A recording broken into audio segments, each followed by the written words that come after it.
Hello and welcome to the AXIOM Insights Learning and Development Podcast. I'm Scott Rutherford. This podcast is focused on the people, processes, content, and techniques that drive performance through learning.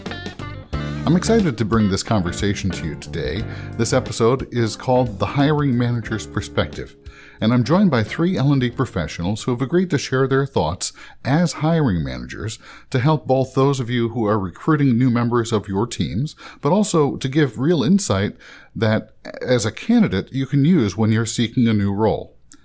My guests are Dan Collier, Senior Director of Talent and Leadership Development at Suffolk Construction, Tammy Senna, Senior Director of Talent and Client Services at AXIOM Learning Solutions, and Pam Moyer, the Director of Learning and Enablement at Origami Risk. And with that, let's start with Pam.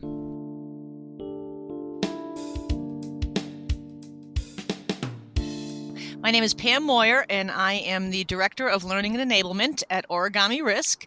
I've been in the learning field for my entire career, over 25 years at this point, and I have led various teams from instructional design teams all the way up to an entire learning organization with facilitators and admins and all of those fun things. And at Origami Risk right now, we are building a new learning organization, which is what I'm super excited about and what we're doing together.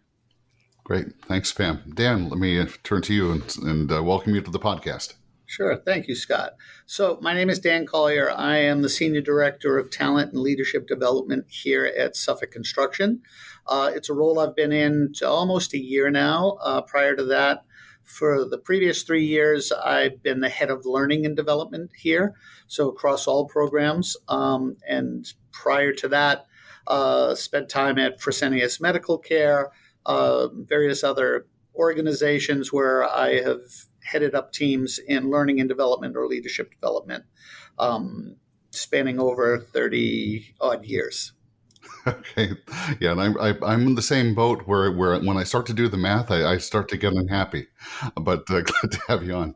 And finally, last but not least, Tammy, you're joining with a somewhat unique perspective here because you both are involved in sourcing candidates, but also recommending candidates. So you are that connector in this process. But let me step back and Tammy, if you introduce yourself.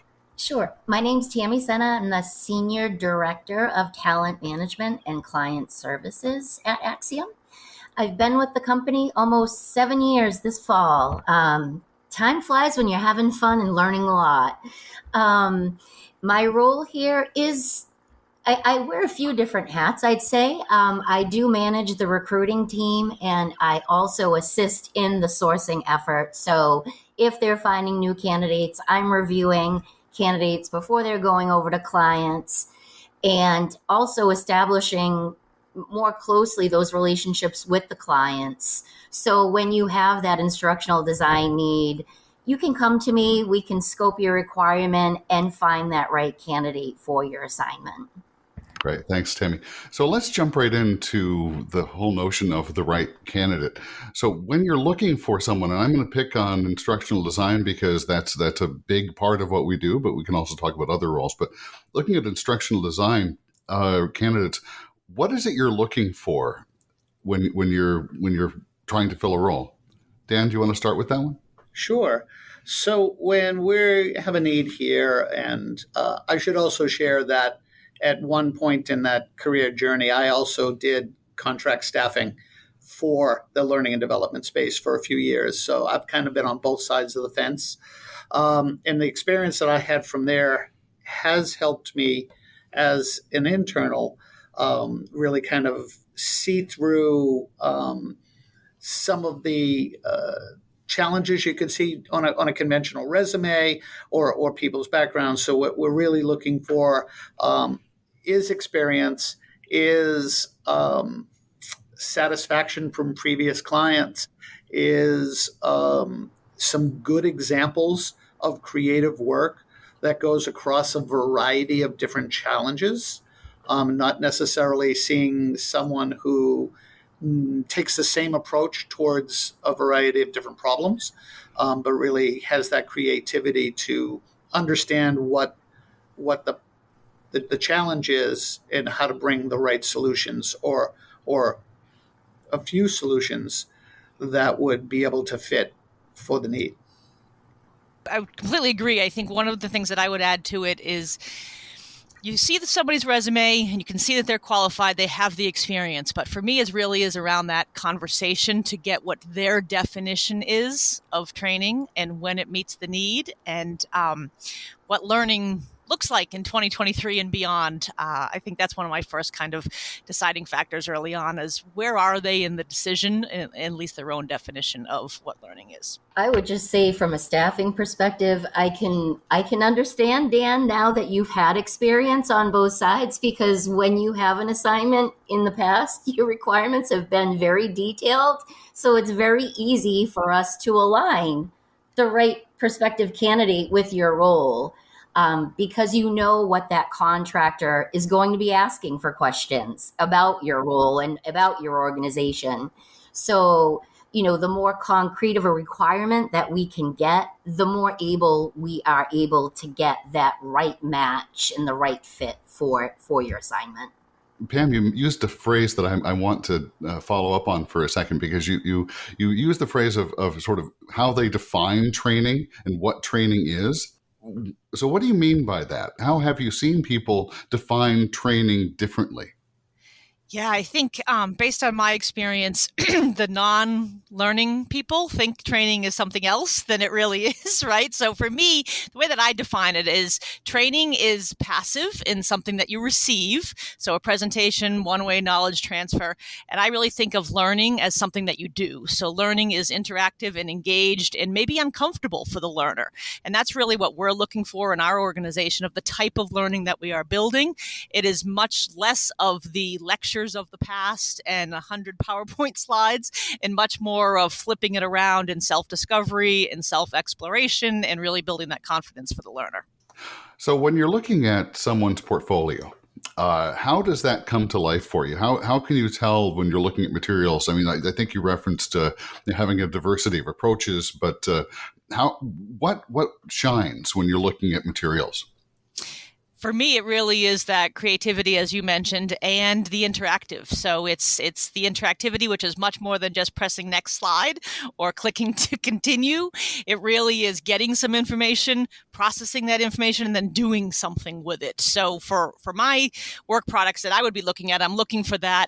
Here's some information. Here's a way that you can apply this knowledge and do something with it before you move on to the next topic. And then, of course, modern, right? So it's not 45 minutes long. It's more on the micro learning. It's more digestible. So that's really what I'm looking for in the samples that I look at. Dan, what about you? Yeah, I would say similar. It's, what are they building and designing that's engaging? And how much time is going through the learner's seat time between those engagements, right? So we want to make sure that there are things they need to interact with on a regular basis so it doesn't become too passive for them. The other thing that I think might be unique in our approach is I think we don't look for someone that has just one type of an experience background in an industry. Like we're a construction firm. We don't necessarily look for people who have done a lot of work for construction firms, but rather the opposite.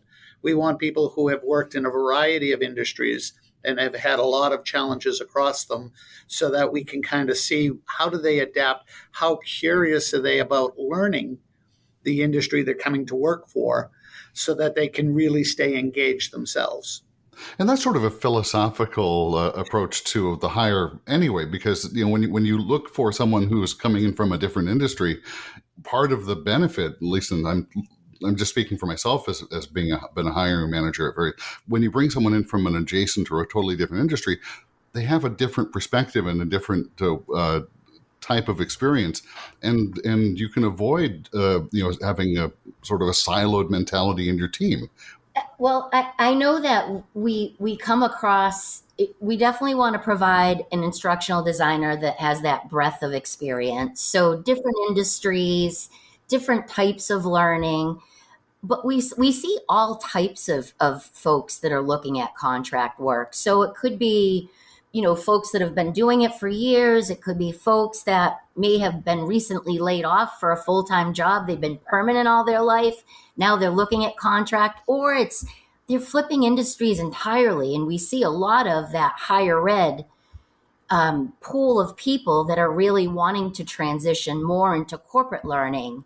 So from a staffing perspective, it's really diving into, even if the industry is slightly different, what are those transferable skills that my client is looking for that you're bringing to the table that we can really bring to light, with the submittal to give some commonalities to what they've done in the past and what they might be able to bring to you in the future. I think Dan said it earlier with just somebody who is persistently curious and wants to learn new things and really is motivated by learning a new industry or a new topic, because as an instructional designer, as you said, it's easier to come in without preconceived notions or knowledge. Well, not easier, but better in the learning world, so that then you can really translate to the entry level person that you're trying to transfer information. And I think as being a lifelong learner or being in the learning field, that's where that consistent curiosity comes from, of wanting to always learn new things and being curious. So when you're looking at a candidate who's coming in from an adjacent field, higher ed, we've seen a fair number of people trying to move in from K-12 education into corporate learning and development. Getting back to sort of the transposition of work sample as an example, how important then is it, or how should the candidate approach taking something in their portfolio that they've developed for a middle school classroom, as an example, and bringing that forward as an example of their thinking and thought process to corporate learning and development? Have you seen that, and how would you ask them to help you understand the work? I think for me in that instance, it is the story behind it, right? So how did this come to be? Because every learning that we're putting together always has constraints and requirements and things you can and can't do, which same thing in a middle school thing. So it would be kind of like taking me back to the beginning of, how did this come to be? Was it just something that, a problem that you were trying to solve, or knowledge that you have to try to transfer? So it would really be having the person be able to explain to me how this product came to life rather than just taking it on its own. Yeah, to which gets back to a little bit to Dan, you were talking about defining the spec. Yeah, and I think what I would add to what Pam is sharing is I may be a little more rigorous around some conventional instructional design practices, and we want to see that in the work. I've been around long enough to have experienced where technology around authoring tools has allowed people who have come in without the instructional design background and knowledge and experience to come in and kind of build training programs more from a technology side than from an ID side. And you can see that when you start to go through. And that's been one of my kind of things that I watch for, especially with people transitioning out of academia, is not having the kind of the core adult learning theory and the instructional design principles that you're looking for really solid program development. Going down the path on technologies for a minute, though, I think that's something I'd love to get your thoughts on, because, I think, as we all know, there are a few big names in the instructional design world, and there's hundreds, if not thousands, of others. So if you're looking at a candidate and you're saying, okay, well, do you know Articulate? And does a candidate who is technology savvy on another tool and knows the adult learning theory have a chance at a role where you've named the tool and it's not something they've used before? I don't want to say which skills are more important, but is it easier to learn the tech or to learn the theory? And which do you think is more important? In my opinion, it is easier to learn the tech than it is the theory. And that's just been my experience. And at the same time, you have to know that there are some industry norms or expected that there is some core technology that most people should have under their belt, and Articulate will be one of those. And none of us, I don't think, are looking for a one-trick pony. So what we want to see in a portfolio is using the right tool for the right solution to give the right learner experience. And so when I'm looking through, I want to see I want to see videos in Beyond or some other work that Camtasia. I want to see how they're using tools like Camtasia in concert with Articulate and able to bring tools together to get the overall experience. I completely agree with that, Dan. It's about the right thing at the right time. And just because you can do something in a software doesn't mean you should, because it can become distracting. If someone brings you a solution using a technology you haven't seen before, that sounds like it could be a good thing then. Absolutely. So with that said, Tammy, how do you manage the hundreds, if not thousands, of possible technologies and tools? How do you get your arms around what tools a candidate has used? Well, obviously we want to have as varied of a network as possible. And aside from the tool expertise, I mean, if Dan or Pam are coming to me looking for a contractor and they say the learning is going to be built in Storyline, Articulate Storyline, we would never submit anybody that did not have experience with that tool. I mean, it wouldn't get by me to go to them. Just sort of chasing that hypothetical. So if you have a candidate who has Articulate Storyline experience, obviously that's a match with the requirement. You're going to pass that along. What if you have someone who's really, really strong in everything else? Would you go back to the candidate and say, hey, by the way, maybe you want to get on LinkedIn Learning and go do a self-study and bone up on this particular tool? Absolutely. I mean, especially those folks that are trying to transition in from, say, K through 12. They may have a learning background that is a different audience than what our clients are typically training for. But there are certain tools, to Dan's point, that most instructional designers will have some experience in. So it's, seeing if they can download some free trials of different softwares and creating samples of things. I mean, during the pandemic, clients were saying, have them put something together as easy as how to wash your hands appropriately. It doesn't have to be, this real learning initiative. It's a matter of presenting to the client how creative you can be, how much functionality within each of the software you're able to utilize, because some of them have lots of bells and whistles, but maybe, some designers only know the entry level package, but there's a lot of back end cool things you can do. That's really what our job here is at AXIOM. We want to match the right contractor to the right opportunity. But on the flip side, when I'm speaking with new people from a talent perspective, we want to make sure that we're presenting them opportunities about things they're passionate about.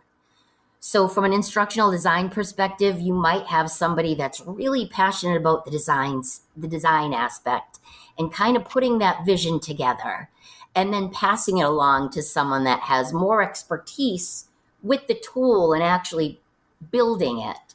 So we really need to hone in on what's the passion, what really drives their creativity along that process.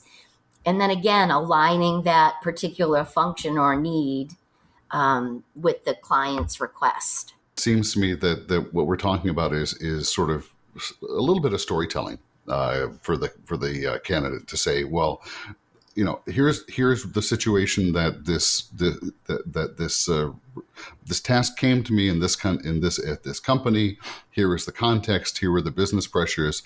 Here are the drivers of the request. Here's how we acted upon it and scoped it. Here's how I created a solution, and here's what happened. Which is a storytelling arc. Frankly, this is something that not just an instructional design piece of advice. I've heard this and used this to some degree in my own career. Whenever you're going to an interview in a position, you want to help people understand the decisions you made on the work you're presenting in the context it was created, right? Absolutely. Yes.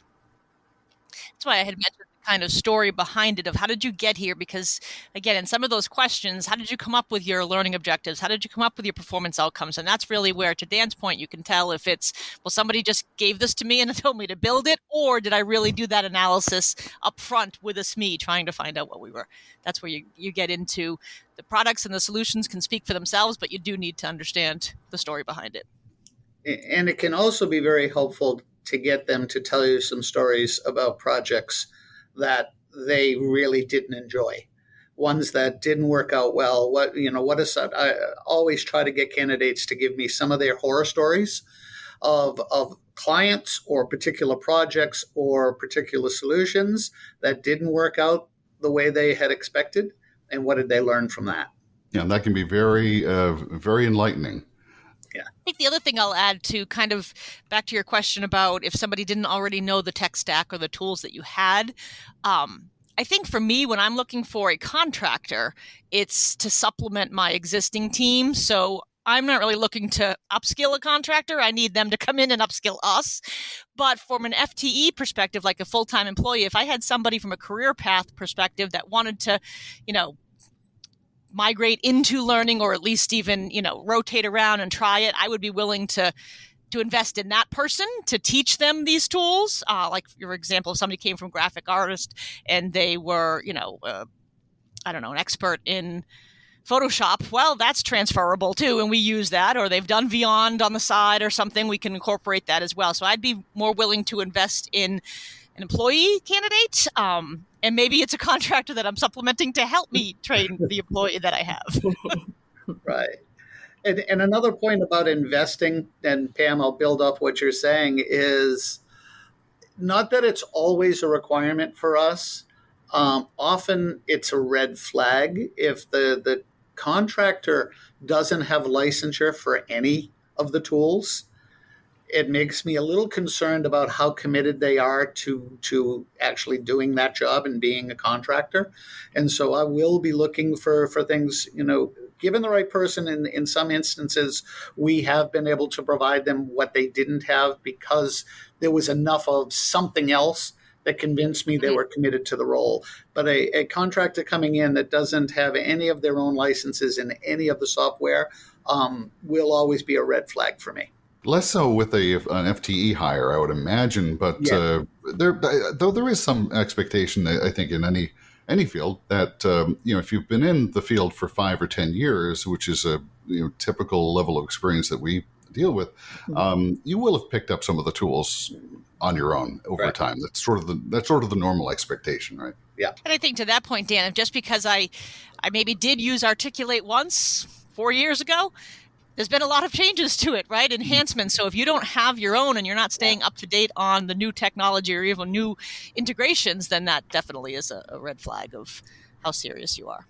So thinking about I know we've been focused a little bit on instructional designers, but they're not the only people on the team. So I wanted to broaden the conversation a little bit and think about other roles that you're hiring, whether LMS administrator or learning strategist or similar roles.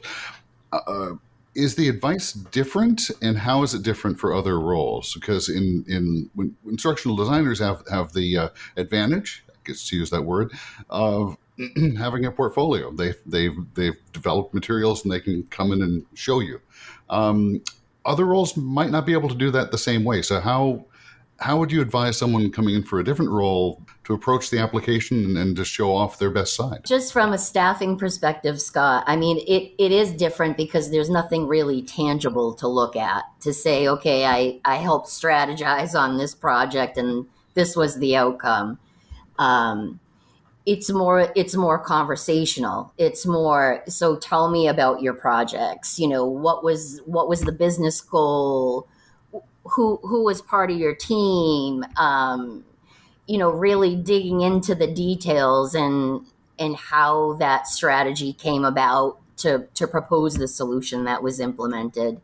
It's more discussion based. It's more sometimes looking to see who this person might be connected to that we've done work with in the past.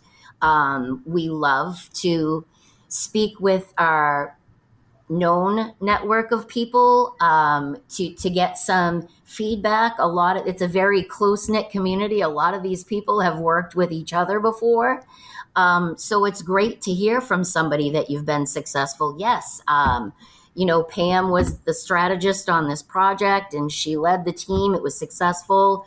So referrals and looking at your network to see if anyone's collaborated with them, but really having those deep conversations about, well, really tell me about that project and what did you do specifically to assist in that strategy, point of the project. And one place where I've taken that further is then if they're coming to me as just the content developer. So I was just given this, so then I'll ask, well, if you were the instructional designer, what would be different, or what were some things that you might do differently, or might strategize differently, or even some instances where they have influenced the designer of, you know what, maybe we should do this by collaborating and having that conversation. So that always goes a long way too.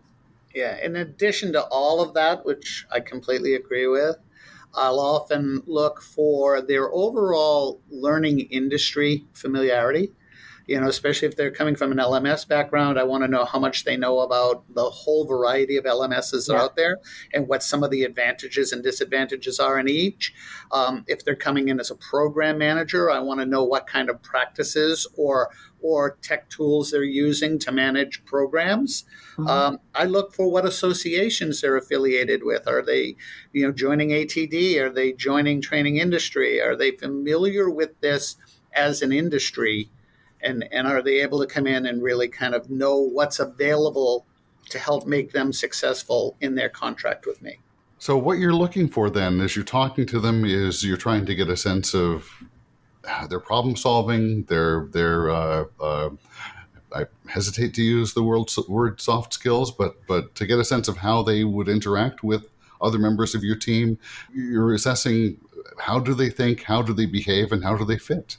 Yeah, absolutely. And Scott, I'll say in working with Pam and Dan, both over the past 7 years, they've both had part of their teams in on the interview process. So they are getting their folks that are working with them day in and day out as part of that interview process, which I think is fantastic.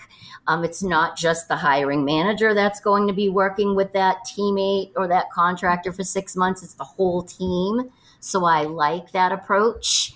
And everyone kind of getting their own angle and able to ask, the questions that are important to them on what they'd be looking for in someone joining their team. So I think that's always been very beneficial as well. It makes a lot of sense because the different members of the team, A, would each have their own perspective and look at the candidate differently. Yeah. But B, as a manager involving members of your team, it's delegation of authority and agency, which is, in my mind, never a bad thing. Yeah. Yes. As we think about the topic, and I want to sort of wrap up on this last point, which is, and again, thinking of this in terms of giving advice to candidates, people are coming into the field or looking for the next opportunity. From the candidates you've worked with and the teams you've led, what do you wish candidates did more of, or maybe took more time to learn before they came knocking on the door? Dan, do you want to start off on that one? I don't know necessarily, Scott, if it's take time to learn. What I really look for is for candidates to be honest, to be transparent, to describe the kind of work they don't want to do, to describe what's going on in their life that could cause limitations. Because all of those are the things you're going to find out in the first few weeks of working together anyway. And I prefer to know where they fit on all of those things. It's part of the reason why the entire team here is part of the interview process. We're actually very strategic about how we do that. Everyone has their own group of questions they're going to ask from their own perspectives so that we can kind of weed out some of those concerns that are there. And then, really kind of find out what makes you joyful. What really do you want to be part of here? What's kind of the work that's most challenging? What haven't you had an opportunity to do that you think Suffolk could offer you? And then, that's really where the conversation wants to go, is to find out who's going to be that fit. You're not going to bat 1,000, right? You're not not everyone that you bring on is going to be what you hope they were going to be.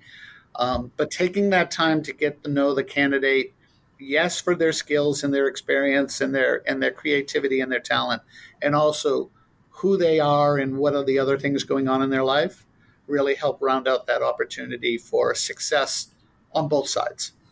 For me, it's also the business impact and the return on investment, right? So all too often I've interacted with instructional designer that has the mad skills, right, and could do an amazing tech, but we don't have the time nor the budget to do that. So we have to cut those corners. And sometimes that can be a little deflating to somebody who's super creative. So I think it's that balance of understanding the return on investment of our own time, the shelf life of what it is that we're building. Is it worth, a lot of time and money, or is it something that's only going to live for 6 months anyways? So that sort of understanding that we are on the business side, right? We're here to enable the business, and that's sometimes a hard balance for us. Yeah, and I think Pam and Dan, you both sort of mentioned what a facet of what I would frame as sort of difficult feedback there. Pam, whether it's pushing back on the scope and saying this is not what we need, saying no in a way, or Dan having someone come into an interview and say, you know what, I can do that work, but I don't really enjoy it. It's going to be difficult for the candidate to have the comfort level and trust to make those sorts of statements, right? Yeah. So how do you build that in the interview conversations? Saying this won't be held against you if you're honest. Honestly, it's through modeling that kind of honesty. So, I'll tell them there is absolutely work that I don't enjoy doing, that I understand is part of the job. What I try to do is be forthright about it and say, okay, I can weather it for, whatever it takes to get through this. And knowing that there's more challenging or interesting work behind that is always helpful.